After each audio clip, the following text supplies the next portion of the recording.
All right, so when I add up all the errors, so I had to count how many words there were in the book. There were 80 words in the book. Abigail made 12 errors or 12 mistakes, and she had 2 self-corrects. Now, I added self-correct because it wasn't up here, even though later on I'm going to have to find the ratio. So I always like to have it kind of right here. So the very first thing I'm going to find out is what is the error rate. So to find the error rate, you do the running words, so how many book words are in the book, divided by the error. So if I do that and do 80 divided by 12, I would get 6.66. I don't really like that number, but anyway, I would round it up to 1 out of 7. So I'm just going to round that up. And then to find the accuracy, I take the running words minus the error divided by the running words.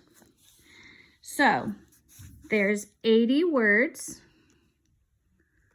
minus the 12 errors, which is 68, and then I divide that by 80, and that would give me an 85% accuracy. So she was 85% accurate.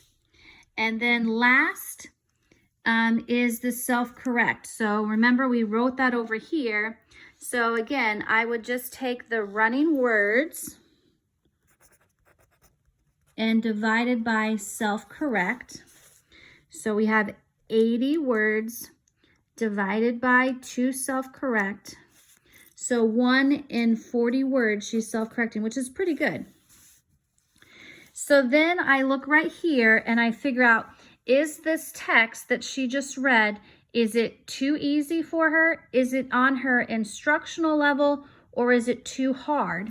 So you reference back the sheet from the other day, and if she or he is less than 90%, it's a hard or frustrational level. So then on here, I would circle hard. And then let's say that this was a level, it depends on what testing site or testing that you use. Let's say this was a level 9-10. This is too challenging for her. So then I might go down to a 7-8. And I think we talked about it yesterday. Let's say that she's in 2nd grade and she ended 1st grade on a 7-8. Then that's where I would say she is at this point in time. Because maybe she's regressed, maybe the pandemic, she's not reading as much as she should have been. So there's lots of variables that could cause that. So right here would be the text level. So this was, let's say, I don't know what level it was, but let's pretend that it's a 9-10. And then that just tells me that the testing books that I'm using, I might need to go down to a 7-8. So I hope that this makes a little bit of sense to you. Again, if you have any questions, please feel free to email me and I can help hopefully explain it a little bit better. Thank you so much.